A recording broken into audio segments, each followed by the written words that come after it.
Ready sir. Okay. आज ग्रामीण विकास webinar श्रृंखला की 5वीं कड़ी है, जो बिहार स्वाभिमान आंदोलन के द्वारा ऑर्गेनाइज किया जाता है। और आज के मुख्य वक्ता हमारे श्री मुकुल कुमार जी थे, तकनीकी असुविधा के कारण नहीं जुड़ पाए। तो इस बिहार स्वाभिमान आंदोलन में जो वेबिनार में सभी उपस्थित मित्रों और साथियों का हार्दिक अभिनंदन करता हूँ, स्वागत करता हूँ। और आज का जो विषय है बड़ा समसामयिक है कि कृषि विकास या ग्रामीण विकास और जलवायु परिवर्तन। तो मुख्य वक्ता के बिहाफ में मैं इसको संचालित करूंगा और बोलूंगा भी। तो सबसे पहले आप लोगों को जानकारी होनी चाहिए कि जलवायु परिवर्तन जो है वह मानव सुरक्षा के लिए बहुत बड़ा खतरा हो रहा है। यह कोई क्षेत्र के लिए नहीं बल्कि विश्व के लिए यह एक बहुत बड़ी चुनौती बनी हुई है और तमाम विकसित देश या विकासशील देश इस जलवायु परिवर्तन के कारण परेशान हैं। इससे अब एक चीज समझने की जरूरत है सरल भाषा में कि क्लाइमेट चेंज और वेदर, मौसम और जलवायु परिवर्तन दोनों दो चीज है। हम लोग सामान्य बोलचाल की भाषा में समझते हैं कि जलवायु और मौसम दोनों एक है, लेकिन इसके मैं 2 लाइन में इसको बता देना चाहूंगा। जो क्लाइमेट चेंज है वह लॉन्ग टर्म प्रोसेस है, दीर्घकालीन होता है, लेकिन वेदर जो है वह शॉर्ट टर्म्स में होता है। अभी बारिश हो गई, भाई मौसम सूख गया, बादल आ गए, हवा बह गई, ये सभी आता है। वेदर्स क्या होता है, लिमिटेड एरिया में होता है, लेकिन क्लाइमेट जो होता है वो वाइडर एरिया में होता है, विस्तृत रूप से होता है। और क्लाइमेट जो है वह सीजनली चेंज होता है, लेकिन वेदर जो है वह रैपिडली चेंज होता है, तेजी से चेंज होता है, कभी भी चेंज कर सकता है। और जो वेदर को मेजर करना थोड़ा डिफिकल्ट है, हालांकि आज भी मौसम विभाग ने काफी प्रयास किया है, लेकिन फिर भी सर्टेनिटी नहीं होती है। लेकिन क्लाइमेट को मेजर करना डिफिकल्ट है, लेकिन ऑथेंटिसिटी आ जाती है। तो इस तरह से मुख्य रूप से वेदर और क्लाइमेट में यही अंतर है। अब प्रश्न है कि कृषि के साथ इसको लिंक करना है। तो जो क्लाइमेट चेंज है, क्लाइमेट चेंज में क्या होता है कि जो प्रकृति की बनावट है, जिसमें ऑक्सीजन, नाइट्रोजन और अन्य गैसों का जो मिश्रण है, उसके कॉम्बिनेशन में परिवर्तन होता है, हो रहा है। दिन प्रतिदिन CO2 गैस जो होता है, कार्बन डाइऑक्साइड गैस है, उसकी मात्रा बढ़ती चली जा रही है। परिणाम स्वरूप यह है मानव जीवन के लिए, मानव सुरक्षा के लिए एक खतरा बन रहा है। अब इसमें क्या चेंज होता है, aspects of the climate change की चर्चा हम करें तो इसमें एटमॉस्फेरिक चेंज हो रहा है, इसमें टेम्परेचर चेंज हो रहा है, सी लेवल चेंज हो रहा है और ओशंस एसिडिफिकेशन हो रहा है। यानी एटमॉस्फेयर चेंज, टेम्परेचर चेंज, सी लेवल चेंज और समुद्र जो है वो अम्लीकृत हो रहा है। अम्ल क्या होता है, गर्म होता है। समुद्र के पानी में ओशंस एसिडिफिकेशन बढ़ता है तो जो आम्लिक तत्व समुद्र में बढ़ जाता है, तो इस सब का प्रभाव आता है। इन सभी के प्रभाव को हम चर्चा करेंगे। सबसे पहले आप देख लीजिए जो एटमॉस्फेरिक चेंज है। जो एटमॉस्फेरिक चेंज में 3 तरह से होता है, एक स्पेस एटमॉस्फेयर होता है और एक अर्थ एटमॉस्फेयर होता है। तो स्पेस जो, अब स्ट्रक्चर ऑफ एटमॉस्फेयर तो ज्योग्राफी का विषय है, लेकिन थोड़ा सा मैं आप लोगों को बता दूं कि इसमें ट्रोपोस्फेयर है, स्ट्रेटोस्फेयर है और आयनोस्फेयर है। तो यह जो लेयर है, जो सूर्य की गर्मी आता है और इस पर प्रभाव पड़ता है, जिसके कारण कि कार्बन डाइऑक्साइड, मीथेन और नाइट्रस ऑक्साइड्स ही मिलकर के यह एटमॉस्फेयर का लेयर बना हुआ है, जिसमें कि ट्रोपोस्फेयर जोन्स हैं, या फिर CFCS होता है, chloroform carbon green houses gas. तो CO2 और ग्रीन हाउसेस गैस मिलकर के आपके जो एटमॉस्फेयर है उस पर सीधा या एटमॉस्फेरिक चेंज का प्रभाव पड़ता है। अब दूसरा है temperature change. Surface temperature change हो रहा है। इसके साथ साथ हमने पहले आपको चर्चा किया लो टेम्परेचर। अब इसका क्या प्रभाव, साथ साथ हम प्रभाव की भी चर्चा करते चलेंगे, क्योंकि जब टेम्परेचर लो होगा तो क्या होगा, प्लांट्स जो होंगे वह ग्रो करेगा, कम करेगा। इसके साथ साथ जो पोटैटो है, जो फल है, फल का साइज छोटा होगा। जैसे विशेषकर पहाड़ी इलाकों में आप देखे होंगे सेव का आकार लो टेम्परेचर पर गड़बड़ होता है। साइज, फल का साइज छोटा होने लगता है, वेजिटेबल्स का प्रभाव कम हो जाता है। जब हाई टेम्परेचर होगा तो हाई टेम्परेचर होने से क्या होगा, ग्रीन हाउस गैसेज बढ़ जाएंगे। उसके बाद more heat on the earth हो जाएगा। इसके साथ वाटर क्राइसिस होगी। वाटर क्राइसिस होगी तो क्या होगा, ड्रॉट होगा, सुखाड़ हो जाएगा। फिर सेफ माने जो सेफ ड्रिंकिंग वाटर का अभाव होगा और ड्रॉट होगा तो फूड सिक्योरिटी प्रभावित होने लग जाएगी। इसलिए यह डैमेज करेगा, क्रॉप को करेगा, रेनफॉल पैटर्न को चेंज कर देगा और क्रॉप का जो उत्पादन है, फसल का उत्पादन है, वह भी प्रभावित होगा। इसके साथ ही आप देखेंगे कि जो नदी, नाले, तालाब और झील हैं वो सब सूख जाएंगे। तो हाई टेम्परेचर और लो टेम्परेचर का प्रभाव आता है। तो इस पर तो 2 घंटे भी बताया जा सकता है एक एक चीज के ऊपर, लेकिन समय को ध्यान में रखते हुए, जो कि सभी कृषि से संबंधित है। यदि लो टेम्परेचर हो तो कृषि की जो उत्पादकता है वो भी कमेगी। यदि हाई टेम्परेचर हो तो फिर ग्रीन हाउस गैसेस ज्यादा बनेंगे, मोर हीट होगा, वाटर क्राइसिस होगी, ड्रॉट होगा, डैमेज क्रॉप कर जाएगा, रेनफॉल का पैटर्न चेंज कर जाएगा और अंततः आपके नाले, नदियां, तालाब सूखने लगेंगे। और जब सूखने लगेंगे तो एयर भी पॉल्यूटेड हो जाएगा। तो यह भी एक बहुत बड़ा प्रभाव पड़ेगा कृषि की उत्पादकता पर। इसके बारे में बहुत सारे स्टडी आईसीएआर का है, अग्रवाल वगैरह का भी है, जिन्होंने बताया है कि यदि टेम्परेचर यदि थोड़ा सा बढ़ता है तो ड्रॉट होता है और हीट वेव्स आता है। यदि हीट वेव्स आएगा तो क्या होगा, जिसको हम लोग लू कहते हैं, लू होगा वो क्या होगा, फसल को तो बर्बाद करेगा ही, साथ साथ पशु और जानवर के लिए भी काफी हानिकारक होता है। इसके साथ आप देखेंगे कि यदि ज्यादा हीट होगा तो क्या होगा, ग्लेशियर मेल्ट करेगा। ग्लेशियर मेल्ट करेगा तो क्या होगा, ग्लेशियर जब मेल्ट करेगा तो आपको जानकारी होनी चाहिए कि हमारे यहाँ फ्रेश वाटर जो है, सिर्फ ड्रिंकिंग वाटर है, वह लिमिटेड है और वह ग्लेशियर से ही, बर्फ से ही मेल्ट होकर के आता है। तो जब हमारा ग्लेशियर मेल्ट होगा तो मेल्टिंग ग्लेशियर से क्या होगा, फ्रेश वाटर का शॉर्टेज हो जाएगा।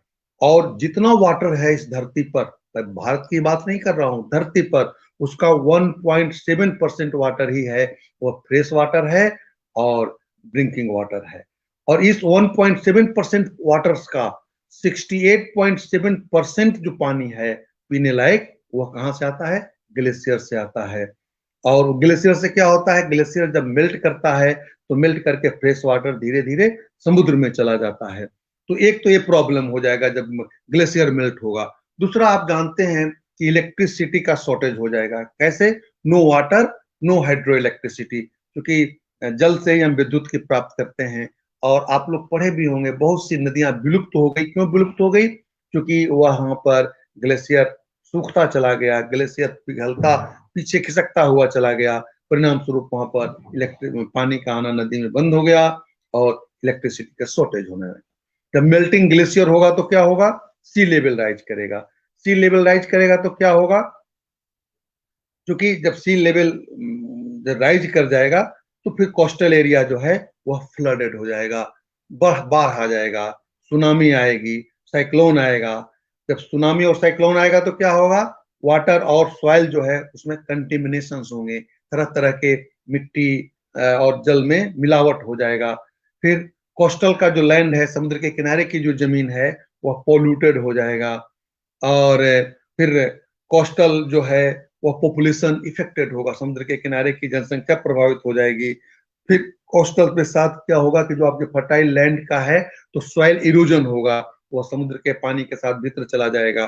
फिर काफी मात्रा में जब सुनामी आएगा तो क्या होगा, स्टॉर्म डैमेज, तूफान आएगा, वो डैमेज क्या करेगा, वो आपको रोड डैमेज करेगा, डॉक्स डैमेज करेगा, इलेक्ट्रिसिटी का खंभा डैमेज करेगा, टेलीफोन्स डैमेज करेगा, टेलीफोन टावर डैमेज करेगा। तो इस सभी से आपको अवगत है कि ये सभी मनुष्य के जिंदा रहने के लिए, मानव सुरक्षा के लिए अनिवार्य है। तो रोड डैमेज हो जाएगा, डॉक होगा, इलेक्ट्रिसिटी, ट्रांसपोर्ट, टेलीफोन्स, टावर सब जब डैमेज होगा तो मानव के लिए एक बहुत बड़ा खतरा है। इसलिए एक तो छोटी सी एस्पेक्ट को ही जब हम चर्चा करते हैं कि जब ग्लेशियर मेल्ट करता है तो इतनी प्रभाव पड़ते हैं। इसके साथ देखा जाता है कि इसका इंफ्रास्ट्रक्चर पर प्रभाव पड़ता है।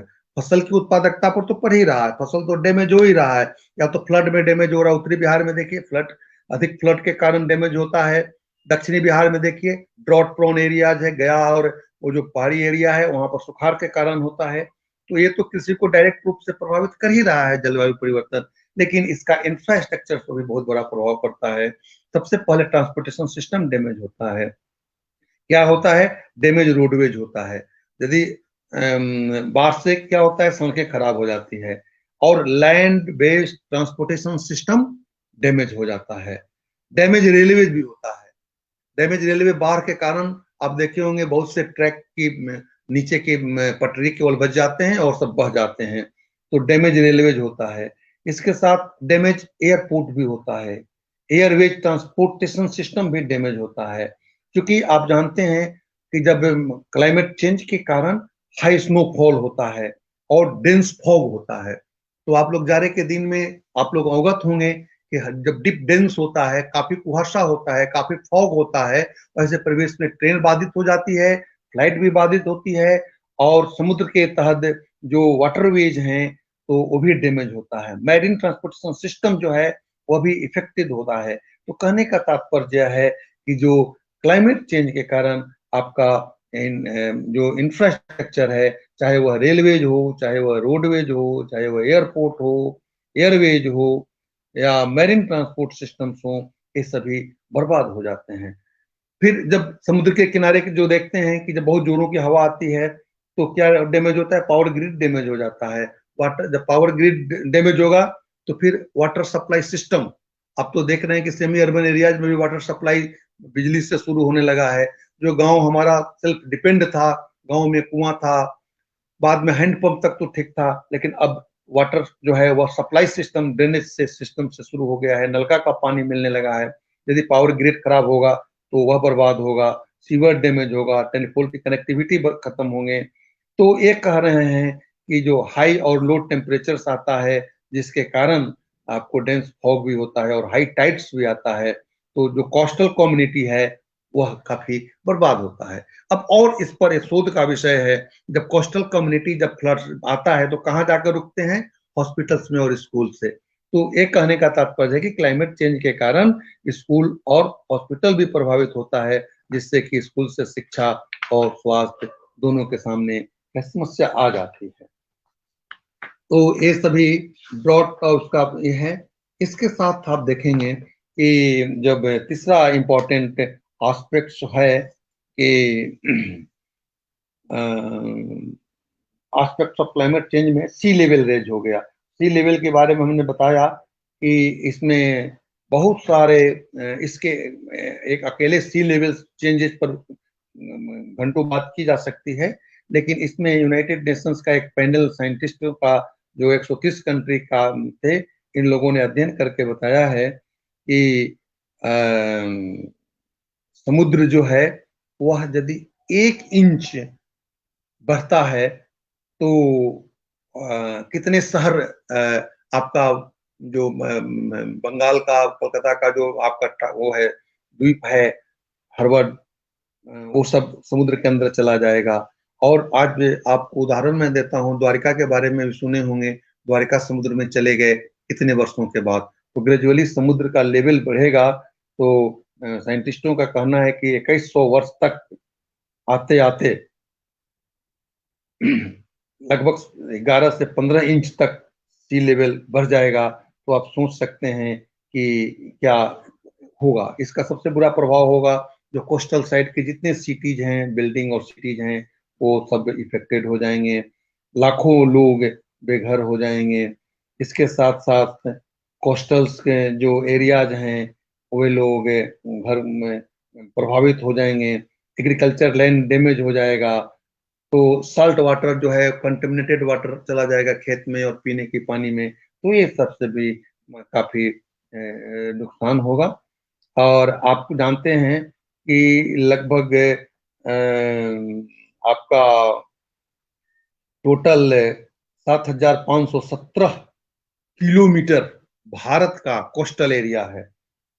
जो आप पीछे गुजरात कच्छ से लगाते हुए और बंगाल के खाड़ी तक जाएंगे, अरब सागर से लेकर हिंद महासागर, प्रशांत महासागर से, तो लगभग 7,514 किलोमीटर आता है। स्टेट वाइज भी हमारे पास डाटा है। सबसे ज्यादा गुजरात में है कोस्टल एरिया, जो कि लगभग 1,214 किलोमीटर है। उसके बाद आपको महाराष्ट्र में है 652 किलोमीटर। फिर गोवा, दमन दीव मिलाकर के 160 किलोमीटर का है। कर्नाटका में 280 किलोमीटर का है। केरला 569 किलोमीटर से है। तो इस तरह से वेस्ट बंगाल 158 किलोमीटर से है। तो अंडमान निकोबार 1962 किलोमीटर चारों ओर कोस्टल एरिया से प्रभावित है। तो ये जो छोटे छोटे शहर हैं वह इससे काफी प्रभावित होंगे और ये डैमेज कर जाएंगे। यदि एक स्टडी बताया गया है कि यदि 1 मिलीमीटर समुद्र राइज कर बढ़ता है तो 4,040 किलोमीटर स्क्वायर एरिया उससे अफेक्टेड होता है, जो कि एक बहुत बड़ा ये है। अब अगला भाग जो इसका है वह हम बता रहे थे, ओशन से एसिडिफिकेशन, समुद्र में अम्लीकृत होगा। समुद्र यदि अम्लीकृत होगा, क्यों होगा?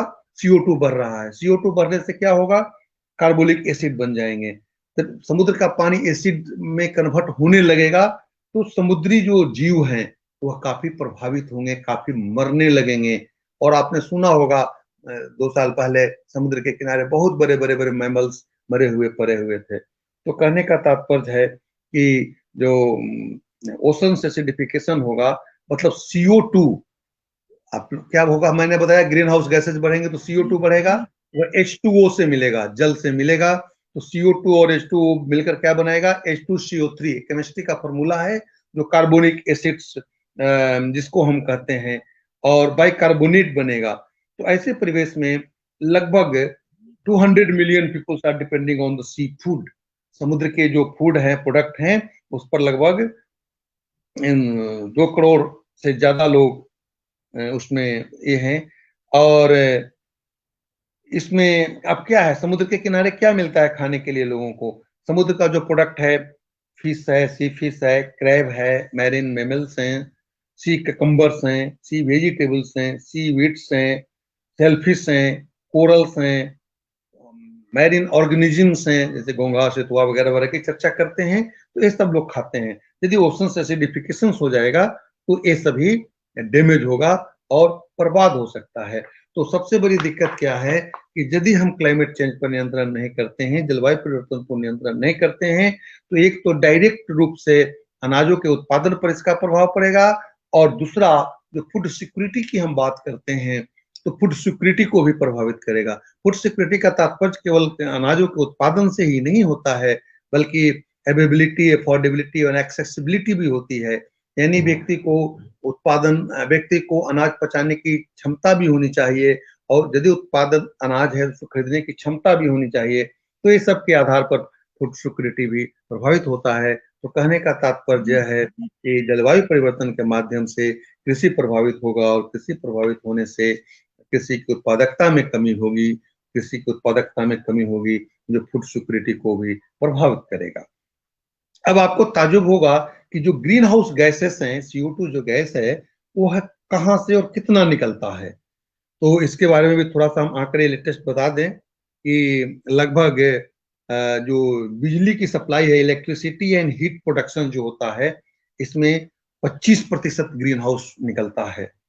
इसके साथ साथ इंडस्ट्री जो है, इंडस्ट्री से लगभग अभी 19.4% ग्रीन हाउस गैसेस निकलते हैं। इसके साथ ट्रांसपोर्टेशन सिस्टम, जितनी गाड़ियां चल रही है, हम लोग ये मानते हैं कि कार्बन डाइऑक्साइड सबसे ज्यादा गाड़ियों से ही निकलता है, लेकिन यह मात्र 13% निकलता है। इसके साथ आप ये देखेंगे कि जो बिल्डिंग्स, रेसिडेंशियल, आप जो घर रह रहे हैं, घर में हैं, रेसिडेंशियल्स एंड कमर्शियल बिल्डिंग्स हैं, इससे भी लगभग 8% carbon dioxide green house gases निकलते हैं। आप घर में जो यूज करते हैं, फ्रिज यूज कर रहे हैं, टेलीविजन यूज कर रहे हैं, या और जो इलेक्ट्रॉनिक इक्विपमेंट्स यूज कर रहे हैं, इससे भी ग्रीन हाउस गैस निकलते हैं जो हानिकारक होता है। एग्रीकल्चर से ग्रीन हाउस गैस निकल रहे हैं, कार्बन डाइऑक्साइड निकल रहा है, क्योंकि काफी मात्रा में हम एग्रीकल्चर फर्टिलाइजर और पेस्टिसाइड यूज कर रहे हैं, जिससे कि एग्रीकल्चर से लगभग 13.5% ग्रीन हाउस गैस निकल रहे हैं, और फॉरेस्ट से भी 17.4% निकलते हैं। तो इस तरह से 100% का कॉन्फ़िगरेशन ये है कि ट्रांसपोर्टेशन से हम लोगों को अंदाज होता है कि सभी गाड़ियां चल के कार्बन डाइऑक्साइड बना रही है, लेकिन बिल्डिंग से, एग्रीकल्चर से भी आ रहा है। तो ये सारे सोर्स हैं, अदर सोर्स 10% हैं। तो ये आपके जो जिसकी चर्चा मैंने किया, source of green houses gases हैं। अब CO2 जो है, जो गैस है, इसका क्या प्रभाव है, किस कंट्री का कितना है, तो इसके बारे में यदि आप देखते हैं तो जो हमने 4-5 कंट्री का डाटा अभी रखे हैं, जो डेवलप्ड कंट्री हैं वहां पर जो कंजम्पशन है पर कैपिटा CO2 जो इमिशंस है मैट्रिक टन में है, वह घट रहा है। लेकिन जो डेवलपिंग कंट्रीज है, इंडिया भी धीरे धीरे नियंत्रण किया है, लेकिन चाइना है जो आज में सबसे ज्यादा CO2 गैस एमिशन कर रहा है, निकाल रहा है।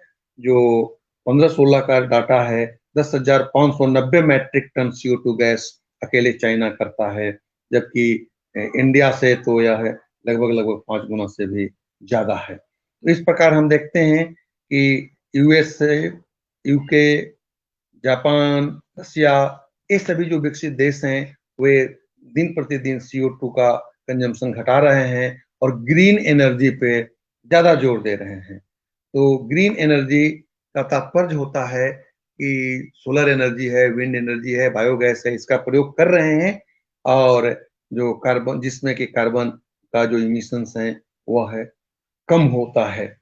आज मैं एक इंडिया और चाइना का तुलना बता रहा हूं कि आज पर capita CO2 emissions in India है 2017 का आंकड़ा है 1.9 मैट्रिक टन, जबकि चाइना है 7.7 metric ton per capita CO2 emission in the country. तो यह एक बहुत चिंता की बात है। तो इसको ध्यान में रखते हुए आगे हम चर्चा करेंगे कि जो हम एग्रीकल्चर सस्टेनेबिलिटी की जो बात सरकार कर रही है, जो मिलेनियम गोल में एग्रीकल्चर सस्टेनेबिलिटी की बात कर रही है कि हमारी उत्पादकता को कैसे कैसे सस्टेनेबल हो सकता है, इसमें जो ग्रीन जो आपका है वह बहुत बड़ा जलवायु परिवर्तन बहुत बड़ा बाधक है, और किसानों की इनकम में भी इसका बड़ा निगेटिव इफेक्ट आता है। तो हमें जरूरत है कि एग्रीकल्चर की जो उत्पादकता बढ़ाना है, सस्टेनेबिलिटी को मेंटेन करना है, तो उसके लिए क्लाइमेट चेंज को नियंत्रण करने की जरूरत है। अब थोड़ा हम economical, social indicator, ecological indicators बता सकते थे, लेकिन हमें नहीं बताएंगे। अब हम चर्चा करते हैं सीधा सीधा कि जो क्लाइमेट चेंज है इसका मानव जीवन पर क्या प्रभाव पड़ रहा है। एक तो मैंने पहले चर्चा कर चुका कि कृषि प्रभावित हो रहा है, कृषि में प्रभाव होने से फूड सिक्योरिटी प्रभावित हो रहा है। यदि फूड सिक्योरिटी, खाद्य सुरक्षा सुरक्षित नहीं होगा तो ऐसे परिवेश में मानव का जो सुरक्षा प्रभावित होगा और मानवीय स्वास्थ्य भी काफी प्रभावित होगा। आप जानते हैं कि वेक्टर बॉर्न डिजीजेज होते हैं। वेक्टर बॉर्न डिजीजेज भी क्लाइमेट में परिवर्तन के कारण ही होता है। वेक्टर बॉर्न डिजीज क्या हुआ, एक ऐसे मानवीय हेल्थ को प्रभावित करता है, जैसे डेंगू का फीवर आता है, जैपनीज फीवर्स आ रहे थे या येलो फीवर्स आ रहे हैं, ये सभी वेक्टर बॉर्न डिजीजेज हैं जो क्लाइमेट चेंज के कारण मानव के स्वास्थ्य पर प्रभाव डालता है। इन्फेक्शियस डिजीजेज जो हैं, जैसे मलेरिया है, डायरिया है, मम्प है, मीजल्स है, ये सब भी क्लाइमेट चेंज के कारण ही होता है। प्रायः जानते होंगे कि बीमारियों का महीना होता है और उस महीनों में ये बीमारियां ज्यादा होते हैं। जैसे वाटर बॉर्न डिजीजेज है, वाटर बॉर्न डिजीजेज में क्या होता है, टाइफाइड का फीवर होता है, वायरल फीवर होता है, कॉलरा होता है, डायरिया होता है, डिसेंट्रीज होता है, ये भी क्लाइमेट चेंज के कारण ही होता है। एयरबॉर्न डिजीजेज भी प्रमोट करता है क्लाइमेट चेंज के कारण। एयरबॉर्न डिजीजेज में होता है चिकन पॉक्स है, इन्फ्लुएंजा है, मीजल्स है, ट्यूबरकुलोसिस है, तो ये सब एयरबॉर्न डिजीजेज हैं जो क्लाइमेट चेंज के कारण होता है। इसके साथ साथ ये भी देखा गया है कि क्लाइमेट चेंज से जो स्ट्रेस रिलेटेड प्रॉब्लम्स होते हैं, स्ट्रेस मतलब तनाव, मानवीय तनाव जो होता है वो है इससे भी प्रभावित होता है। इसके साथ साथ मानसिक बीमारियों पर एक एक डिजीज पर इसका स्टडी है क्लाइमेट चेंज का। जो मेंटल डिजीजेज होते हैं, मानसिक बीमारियां होती है, साइकोसिस है, साइकोन्यूरोसिस है, सिजोफ्रेनिया है, मैनिक डिस्पर्सिव साइकोसिस है, ये सभी मेंटल डिजीजेज हैं। इस सब पर भी जलवायु परिवर्तन का प्रभाव होता है। किसी खास महीने में इसका प्रभाव अधिक होता है, किसी खास महीने में कम होता है। तो ऐसे परिवेश में आप देख रहे हैं कि कार्डियोवैस्कुलर डिजीजेज, जिससे हम आज कहते हैं बाईपास और हार्ट का की समस्या, ये भी क्लाइमेट चेंज के कारण ही हो रहा है। और अभी आज से 20-25 साल पहले कहाँ लोगों को हार्ट डिजीज होता था, कहाँ हार्ट फेल होता था, या होता था तो इक्के दुक्के का पता भी नहीं चलता था। लेकिन आज देखिए तो हर 1000 में 2-3 आदमी हार्ट पेशेंट ही हैं। तो ये भी जो कार्डियोवैस्कुलर डिजीजेज हैं वो भी इंक्रीज हो रहा है। क्यों? Due to high temperatures. इस तरह से हम देख रहे हैं कि बीमारियों का दौर भी बढ़ता जा रहा है। नर्वस सिस्टम इससे इफेक्ट होता है क्लाइमेट चेंज से। तो इस तरह से हम देखते हैं कि क्लाइमेट चेंज मनुष्य के स्वास्थ्य को भी प्रभाव करता है। अंडर न्यूट्रिशन, आज आप देख रहे हैं न्यूट्रिशन की बात हम कर रहे हैं, अच्छे स्वास्थ्य की बात कर रहे हैं, क्लाइमेट चेंज के कारण न्यूट्रिशन पर भी बुरा प्रभाव पड़ रहा है। और आज आपको क्योंकि न्यूट्रिशन किस पर निर्भर करता है? कहा जाता है कि good nutrition depend on the healthy diet, और healthy diet depend on the healthy food system. Healthy food system क्या होगा? अनाज का उत्पादन ही नहीं हो पाएगा, आप स्वस्थ ही नहीं रहेंगे। तो ऐसे परिवेश में न्यूट्रिशन की जो डिजीजेज हैं वो बढ़ते चले जा रहे हैं। और अभी WHO 2018 का रिपोर्ट बताता है कि 58-59% जो एडोलेंस गर्ल जो हैं या जो लैक्टेटिंग मदर्स हैं, ये माल न्यूरिस्ट है या अंडर न्यूरिस्ट है।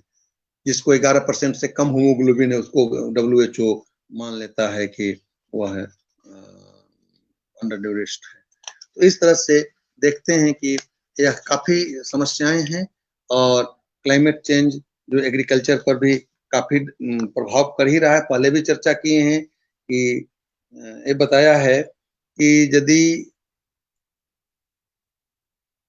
इस तरह से यदि क्लाइमेट चेंज बदलता गया, ICAR की स्टडी का जो मैं थोड़ा सा बता रहा हूं, तो 2050 तक लगभग 30% गेहूं की उत्पादकता कम जाएगी और 15% धान की उत्पादकता कम जाएगी, राइस की उत्पादकता कम जाएगी। ये डेवलपिंग कंट्री की बात कही जा रही है। तो यह है, देखा जाता है कि इस तरह से काफी मात्रा में एक क्लाइमेट चेंज का प्रभाव आ रहा है। अब थोड़ा सा हम क्या करना चाहिए, क्या कैसे गवर्नमेंट ने क्या इनिशिएटिव्स लिया है। गवर्नमेंट ने भी क्लाइमेट चेंज को नियंत्रण के लिए काफी इनिशिएटिव लिया है। पेरिस एग्रीमेंट्स दिसंबर 2016 हुआ था, उसने काफी बताया कि हर कंट्री को टारगेट फिक्स किया है, इसको इतना कितना करना है, लोग प्रयास कर ही रहे हैं। और इंडिया ने काफी इनिशिएटिव लिया है। इंडिया ने लॉन्च किया है, मोदी सरकार ने सोलर मिशन 2015। सोलर मिशन में ग्रीन जो एनर्जी है वह है टोटल एनर्जी कंजम्पशन का 2022 तक लगभग 23% ग्रीन एनर्जी से या जिसको हम रिन्यूएबल एनर्जी कहते हैं टारगेट रखा गया है कि करना है। यानी 175 गीगावाट उत्पादन करने की भी बातें कही गई है। इसके साथ साथ भारत सरकार ने और सा इनिशिएटिव लिया है। Jawahar Nehru national solar mission हैं, इसके बाद है national mission of sustainable habitats है, नेशनल वाटर मिशन हैं, national mission of sustainable agriculture है, national mission for sustaining the Himalayan ecosystems हैं, national mission for green India है। तो इस तरह कहने प्रधानमंत्री उज्ज्वला योजना है। ये सभी क्या है? सब ग्रीन एनर्जी और क्लाइमेट चेंज को रोकने के लिए एक सरकार का प्रयास है। और इसके लिए यह जरूरी है कि हम थोड़ा और यदि डीप में जाएंगे तो मिटिगेशन एंड एडेप्शन स्ट्रेटजी है, जिसका की चर्चा 2 लाइन में मैं कर दूं, हमें किसी भी रूप में CO2 को रिड्यूस करना है, कम करना है। तो इसके साथ-साथ हमें CH4 और N2O को भी रिड्यूस करना है। फिर पर कैपिटा कार्बन जो हमारा है इसको भी रिड्यूस करना है, ग्रीन हाउस गैस को भी कम करना है। तो यह देखा जाता है कि हम एनर्जी यूज को भी रिड्यूस करके इंक्रीज करें, इसको एनर्जी इफिशियंसी को, यानी ग्रीन एनर्जी को।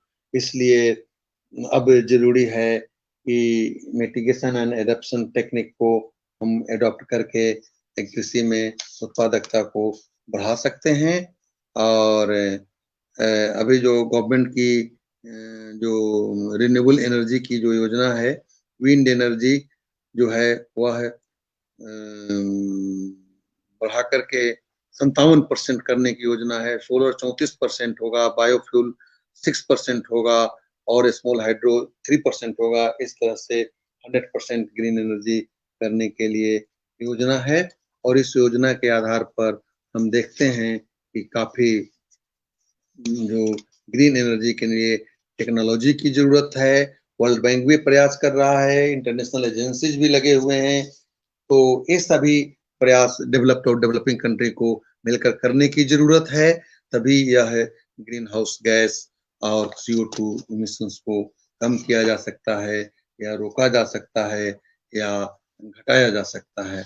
इसके लिए जो जरूरत है वह डेवलप्ड कंट्री और डेवलपिंग कंट्री दोनों मिलकर काम करें। और जो जितना, हालांकि तैयार नहीं हो रही है वर्ल्ड के, जो यूनाइटेड नेशंस ने क्लाइमेट चेंज की कई बार यह प्रस्ताव रखा गया, लेकिन वहां पर जिसकी जितनी भागीदारी है वो तय की जाती है, लेकिन लोग नहीं कर पा रहे हैं। तो यह एक विश्व की मानव सुरक्षा के लिए बहुत बड़ा माने बुरा है। और इसका प्रभाव प्रत्यक्ष या अप्रत्यक्ष रूप से सभी लोगों के पास प्रभावित हो रहे हैं। तो इस तरह से बहुत सी बातें कही जा सकती है। चूंकि ग्लेशियर का प्रभाव तो हिमालयन रीजन में ज्यादा पड़ रहा है, तो उसकी भी चर्चा की जा सकती है। लेकिन समय की सीमा को देखते हुए हम देखते हैं, नासा ने भी काफी स्टडी इस पर किया है, जो हमारा टेम्परेचर बढ़ता जा रहा है। तो ये है। और हमने कुछ शब्द बोला था, शायद आप लोगों को समझ नहीं आया हो, तो मैं थोड़ा सा बता दूं। जो एटमॉस्फेयर का जो स्ट्रक्चर है, इसमें हमने बोला था ट्रोपोस्फेयर। तो ट्रोपोस्फेयर जो है वह जमीन से 12 किलोमीटर ऊपर तक का जो एटमॉस्फेयर है वह है ट्रोपोस्फेयर कहा जाता है। और इसी में 75% गैसेस जो है, जो ग्रीन हाउस गैसेस हैं, इसमें जमा होता है। स्ट्रेटोस्फेयर है जो 12 से 50 किलोमीटर, 12 किलोमीटर से ऊपर और 50 किलोमीटर तक का जो टेम्परेचर है वह स्ट्रेटोस्फेयर कहलाता है। और जो है मेसोस्फेयर है वह 50 किलोमीटर से 80 किलोमीटर ऊपर की है। जो 80 किलोमीटर हाइट पर जाने के बाद this is the coldest region of the atmosphere. और थर्मो जो स्फीयर है वो 80 किलोमीटर से जब आप ऊपर जाते हैं 100 किलोमीटर, तो वहां पर क्या होता है, एयर जो है काफी थिन हो जाता है और टेम्परेचर भी हाई होने लग जाता है।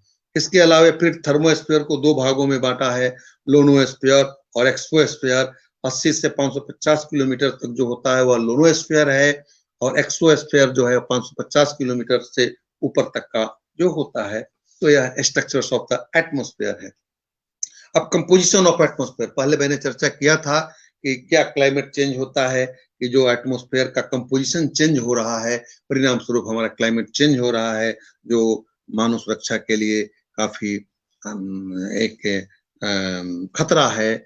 तो इसके लिए आप देखिए, इस प्रकृति में, इस एटमॉस्फेयर में नाइट्रोजन है वो 78.8% स्टैंडर्ड प्रैक्टिसेस है, इसमें थोड़ा बहुत कम बेसी हो रहा है। तो 78.8% नाइट्रोजन है। ऑक्सीजन लगभग 21% है। आर्गन 0.93% है। इस तरह से कार्बन डाइऑक्साइड वगैरह भी काफी काफी कम है। नियोन है, हेलियम है, जीनोन्स हैं, हाइड्रोजन्स हैं। तो ये सभी की काफी कम मात्रा है, ज्यादा नाइट्रोजन और ऑक्सीजन है, और रेस्ट जो ये सब है वह 1% में ही आता है। तो कार्बन डाइऑक्साइड की मात्रा बढ़ने से प्रभाव पड़ता है एटमॉस्फेयर पर, और यही कंपोजिशन ऑफ एटमॉस्फेयर है तो इम्बैलेंस हो जाता है। इसलिए इस पर कंट्रोल करने के लिए जरूरत है। निदान के लिए तो हम पहले बताए हैं, काफी मात्रा में पेड़ लगाने की जरूरत है, नदी नालाओं को मेंटेन रखने की जरूरत है, वाटर लेवल को मेंटेन रखने की जरूरत है, जिसमें नदी नाला हर पखर पुखर पैन की सफाई की जरूरत है, जो कि पानी को ऑब्जर्व करके ग्राउंड वाटर जो है वो मेंटेन रखा जा सके। बारिश के कारण जो वर्षा धीरे धीरे वर्षा का जल समुद्र तक पहुंच जाता है, छोटे छोटे नहर हर नदियों के माध्यम से, उसको वाटर शेड डेवलपमेंट करने की जरूरत है। वाटर शेड को प्रमोट करके वाटर को ऑब्जर्व कर सकते हैं, जिससे जमीन की नमी बरकरार रहेगी, वाटर टेबल मेंटेन रहेगा, ड्रिंकिंग वाटर की समस्या नहीं होगी, और कृषि की उत्पादकता भी अच्छा बढ़ सकता है और बढ़ाया जा सकता है। इस प्रकार से बहुत सी बातें हैं जो और की जाती है, की जा सकती है। देखते हैं चार्ट में यदि किसी की कुछ क्वेरी हो तो मैं उसको थोड़ा सा चर्चा करना चाहूंगा, कुछ कमेंट यदि किसी ने लिखा हो तो।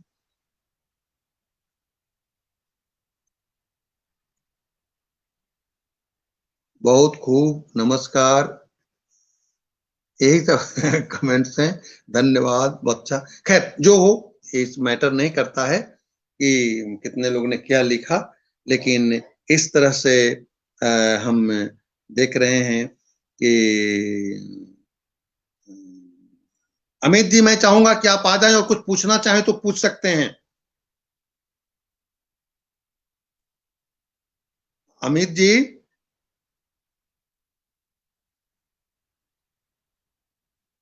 तो इस तरह से हम देख रहे हैं, शायद नहीं आ पाएंगे तो जी सर, सुन रहा हूँ मैं सर। मैं कह रहा हूं कि आपका कुछ प्रश्न है तो पूछ सकते हैं। अच्छा, नहीं सर, ठीक है, एक मिनट सर, एक मिनट। जो जलवायु परिवर्तन से संबंधित कुछ प्रश्न है तो पूछ सकते हैं। ठीक है सर, ठीक है सर, 2 मिनट दीजिए सर।